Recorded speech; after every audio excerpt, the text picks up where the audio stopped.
power of the heart. Finding your inner wisdom. The power of the heart. Finding the power of the Finding the heart. power of the heart. The power of Power the of the heart. Power of the heart. 让我们寻回心的力量。The Power of the heart.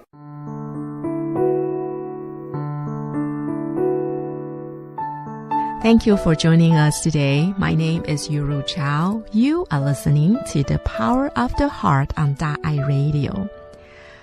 Global warming is on everyone's mind nowadays. Recently, a United Nations report raised the threat of climate change to a whole new level on Monday, warning of sweeping consequences to life and livelihood. The report from the UN Intergovernmental Panel on Climate Change concluded that climate change was already having effect in real time, melting sea ice and sawing permafrost in the Arctic, killing off coral reef in the ocean, and leading to heat wave, heavy rains, and mega disasters all around the world. And the worst was yet to come. Climate change posed a threat to global food stocks and to human security, the Blockbuster report said. Nobody on this planet is going to be untouched by the impacts of climate change, said Mr. Pachauri, chair of the IPCC, who initiated the study. Monday's report was the most sobering so far from the UN climate panel, and scientists said that the most definitive. The report is a 3-year joint effort by more than 300 scientists. That's a report of 2,600 pages and 32 volumes. The volume of scientific literature on the effects of climate change has doubled since the last report, and the findings make an increasing detailed picture of how climate change, in tandem with existing fault lines such as poverty and inequity, poses a much more direct threat to life and livelihood. At the forefront of these risks was the potential for human crisis. The report catalogued some of the disasters that have been visited around the planet since 2000. Killer heat waves in Europe, wildfire in Australia, and deadly floods in Pakistan. A scientist said, "We are now in an era where climate change isn't some kind of future hypothetical event." And the author of this report said, those extreme weather events would take a disproportionate toll on poor, weak, and elderly people.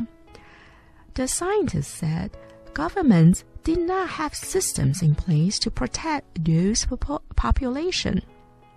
This would really be a severe challenge for some of the poorest communities and poorest countries in the world. A geographer from the University of Nairobi and one of the authors stated, the warning signs about climate change and extreme weather events have been accumulating over time. But this recent UN report struck out on relatively new ground by drawing a clear line connecting climate change to food scarcity and conflicts. The report said climate change had already cut into the global food supply. Global crop yields were beginning to decline, especially for wheat. This raises doubt as to whether production could keep up with population growth. And the chair of IPCC said it has now become evident in some parts of the world that the green revolution has reached a plateau. The future looks even more grim. Under some scenarios, climate change could lead to dramatic drops in global wheat production as well as reduction in mines. And a scientist said, climate change is acting as a brake. We need yields to grow to meet growing demand, but already climate change is slowing down these yields. And this scientist is a Princeton professor and author of this report as well. Other food sources are also under threat. Fish catches in some areas of the tropics are projected to fall by between 40 to 60%. And this report also connects climate change to rising food prices and government instability. For instance, the riots in Asia and Africa after food price shocks in 2008. More scientists are saying the impacts are already evident in many places in the world. It is not something that is only going to happen in the future. Almost everywhere you see the warning effects have negative effect on wheat, and there is similar story for corn as well. There are not yet enormous effects, but they show clearly the trend are big enough to be important. And this UN report acknowledged there were a few isolated areas where a longer growing season had been good for farming, but it played down the idea there may have advantage to climate change as far as food production is concerned. Overall, this UN climate change report said negative impacts of climate change on crop yields have been more common than positive impacts. Scientists and campaigners point to the finding as a defining feature of this report.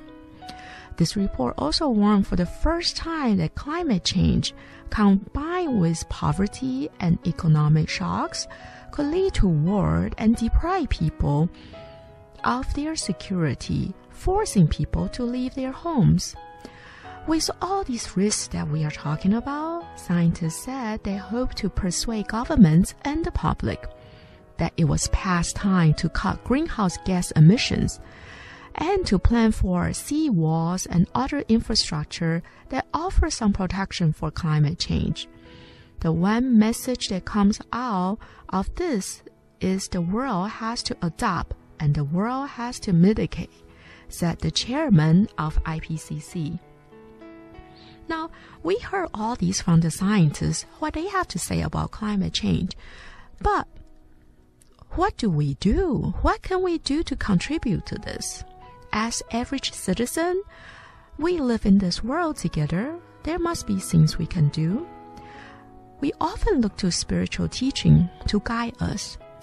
If we want to live in a wholesome way, through which we benefit the world and grow wisely, that we need to tune in to the right spiritual teaching that sets us on the right path in life. In our program today, we'll begin with a reading of Master Cheng Yen's teaching on nourishing the seed of goodness. This teaching is provided by Dharma Master Derling. So, from the bottom of our heart, let us look at ways that we can do to help our future so we can all survive together. Then, after a short break, we'll discuss this teaching with Miss Celine Ji.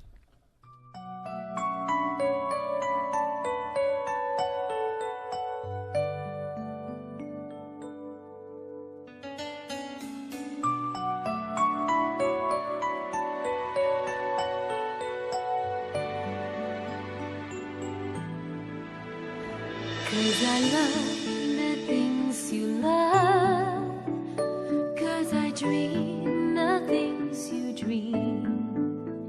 So I'll suffer all your sorrows and enjoy what you esteem. Cause I walk a road with you, cause I suffer when you're blue. So I'm happy with your pleasure, and I'll seek what you pursue.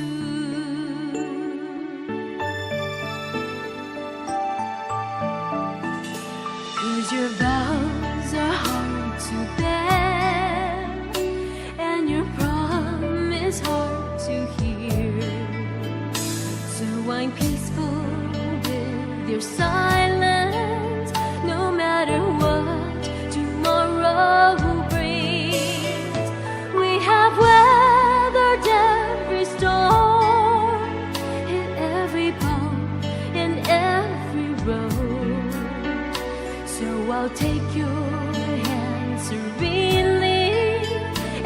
just let the questions go.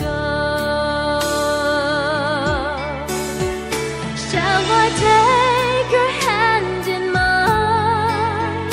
In the past we've met hard times. Shall I walk this road with you? In this life there's so much to do. Yes, I'll take your hand in mine. In the future side by side. Yes, I'll walk this road with you. Year by year we'll see it through.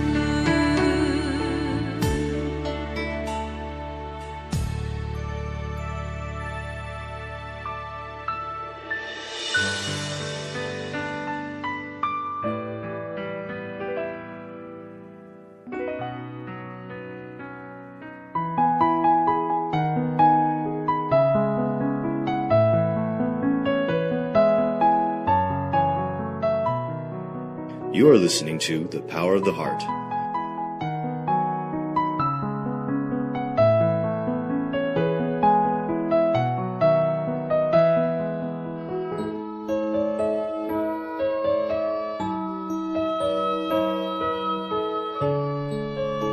The Power of the Heart, Part 3, Walking the Bodhisattva Path of Tzu Chi. Today we will be listening to the teaching on Nourishing the Seed of Goodness. In the heart of each and every one of us lies a seed of goodness. However, the seed will need water to grow. Spiritual teachings are this water. These teachings could come from Christianity, Islam, Buddhism, or other religions. So long as the teaching nourishes the seed of goodness in us and guides us to live in a wholesome way through which we benefit the world and grow spiritually, it is a good teaching. Such a teaching guides us in life, and that is why having a faith is so important. In Tzu Chi, our spiritual faith is nurtured by the Buddha's teachings, especially the Sutra of Innumerable Meanings. This sutra teaches us to strive not only for our own enlightenment, but the enlightenment of all living beings. We learn to be like a farmer who tends to the seeds of goodness in the hearts of everyone, so that these seeds may sprout. Then we continue to care for the seedlings, helping them grow into big trees. This is the work of a bodhisattva, and the meaning of walking on the bodhisattva path. As we do this, we also nourish our own seed of goodness and gradually draw closer to the heart of a Buddha. The Buddha's heart is one of great compassion, so this is the kind of heart we need to nurture. In fact, such compassion is inherent in every one of us. We need only to bring it forth.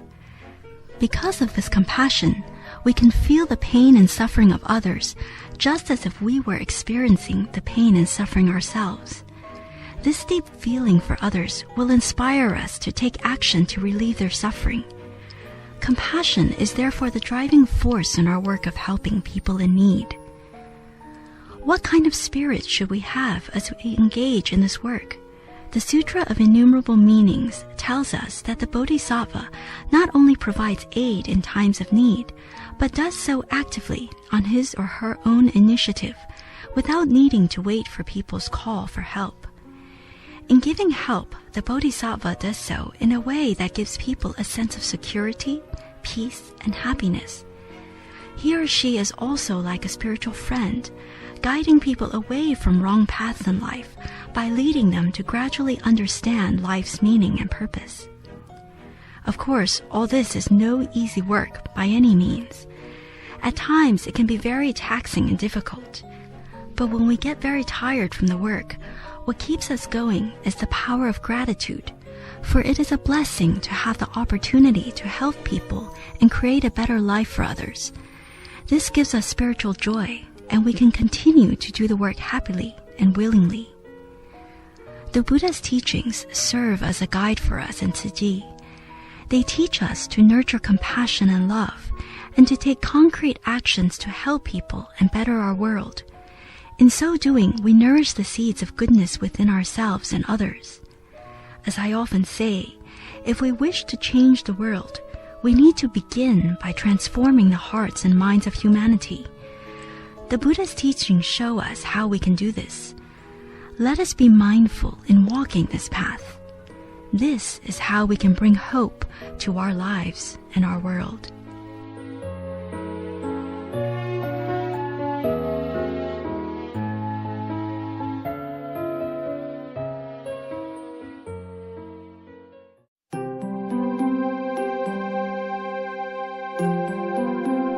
Hello everyone, my name is Celine. I'm from Taichung. My favorite Jingsi aphorism is, if we are unwilling to do little chores, it will be difficult to accomplish great things.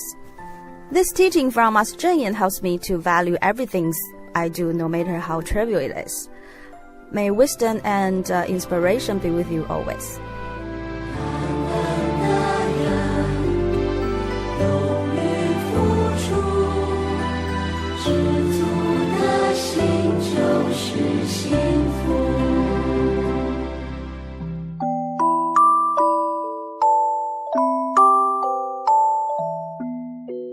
You are listening to The Power of the Heart on Dai Radio. Tapping into the power of the heart. Finding your inner wisdom. Finding the power of the heart.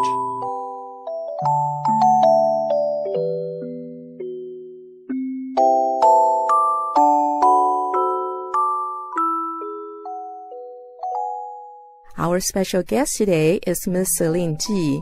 She volunteers as an English translator with Tzu Chi a few years now. As a loving mother of a 2-year-old daughter, she finds time and love in her heart to give out herself when there is a need for her English skill. To be a good translator, she even went to England to study translation for 2 years. This is how dedicated she is to translation. I think these volunteer spirits are deeply a part of her and her family. As her father is a long-time dedicated Tzu Chi Tima doctor, going to free clinics in and around Taiwan, not to mention all the international locations to offer his medical skills at poverty or disaster-stricken neighborhoods. With such an environment, it is foreseeable that her lovely daughter is likely growing up being an adorable volunteer. Welcome to the program, Celine.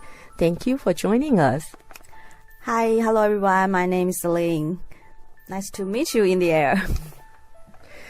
Can you tell us, when did you start your Tzu Chi path? Who introduced you to Tzu Chi?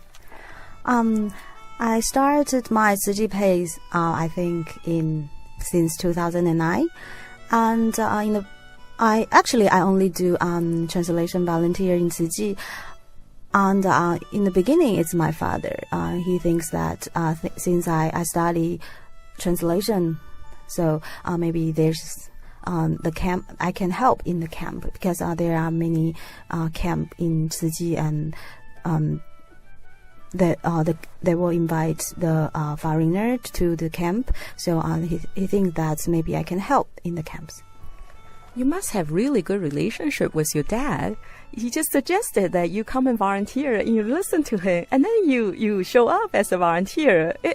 Usually, I have heard quite a lot of the Tzu Chi volunteers trying to get their children involved with Tzu Chi, but their children always find excuses saying, "Oh, I'm too busy.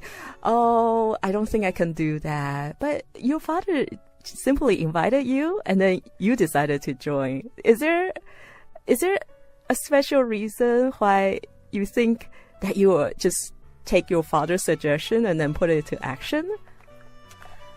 Well, maybe he found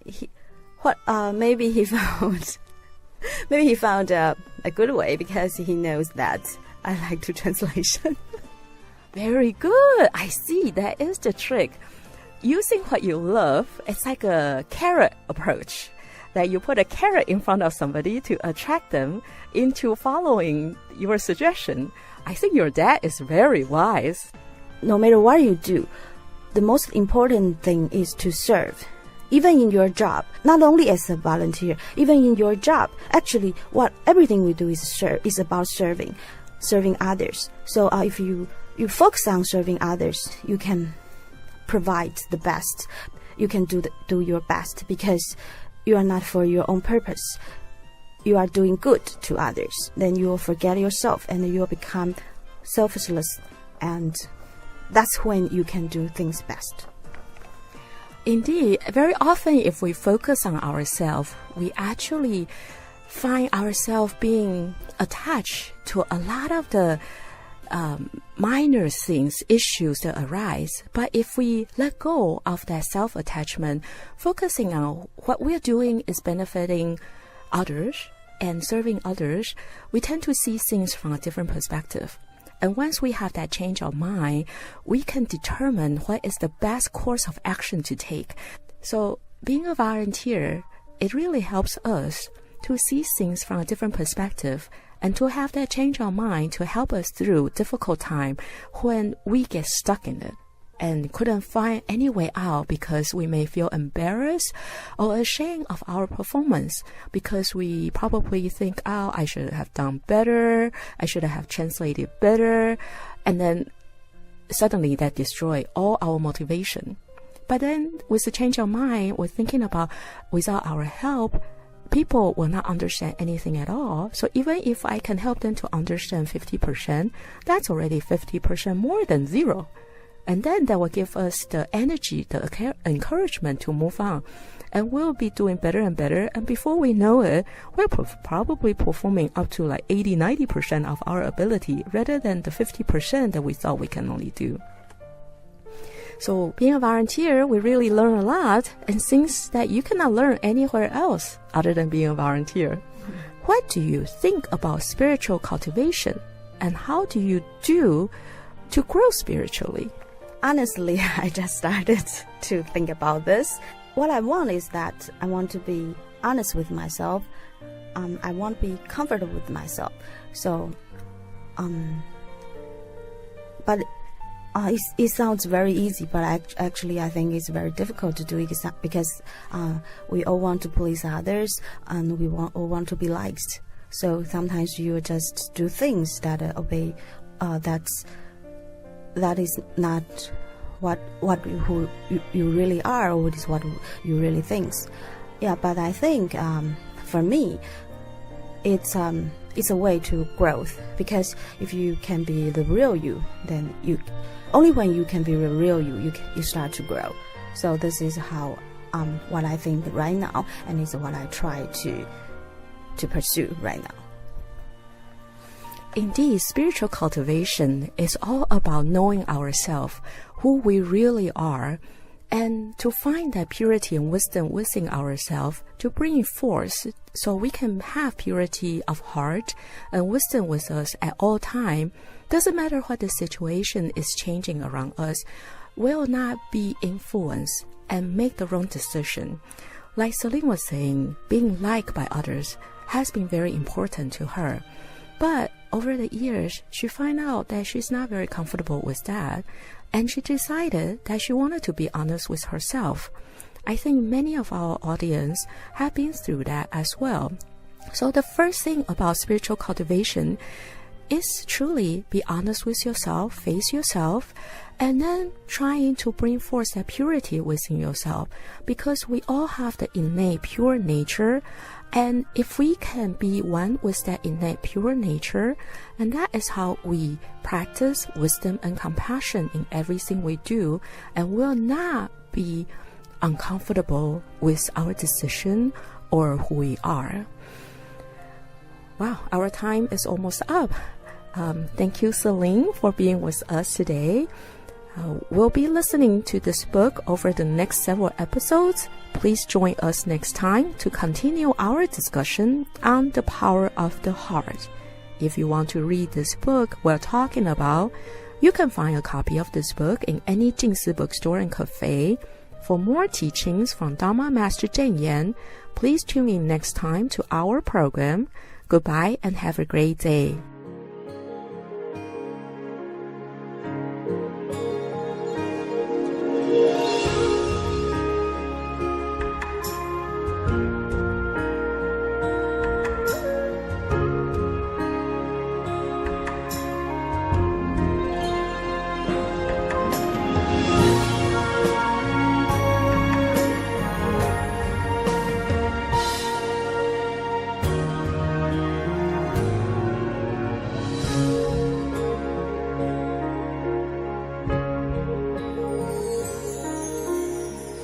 you for giving me such a warm embrace, staying by my side when I feel sad. Now my heart's full of love, I won't bend in the wind. Lend my shoulder for people to cry on. Sincerely, I give you an understanding smile, staying by your side and your worries. Just when you raise your head and your tears flow no more, oh, how it moves my heart. I know there's love in this world that's worth waiting for. Shielded hearts will open up eventually. Wounds will heal when we forgive. Doubts will vanish when we care. Trust is the most moving love.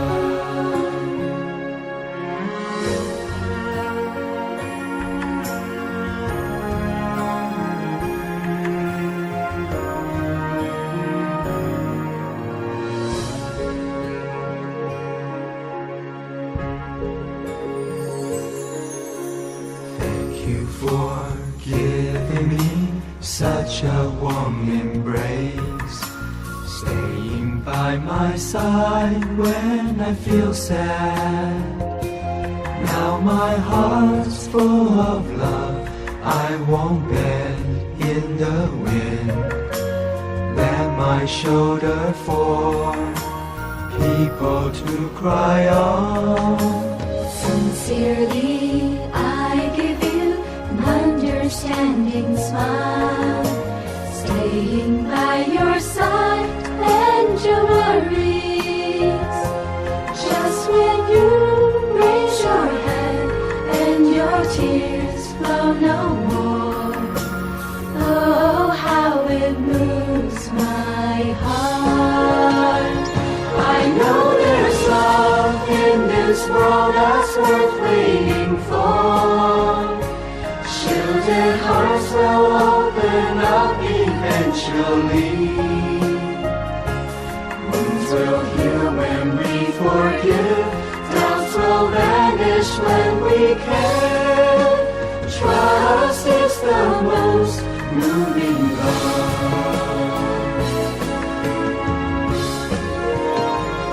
I know there's love in this world that's worth waiting for. Shielded hearts will open up eventually. Wounds will heal when we forgive. Doubts will vanish when we care. Trust is the most moving love.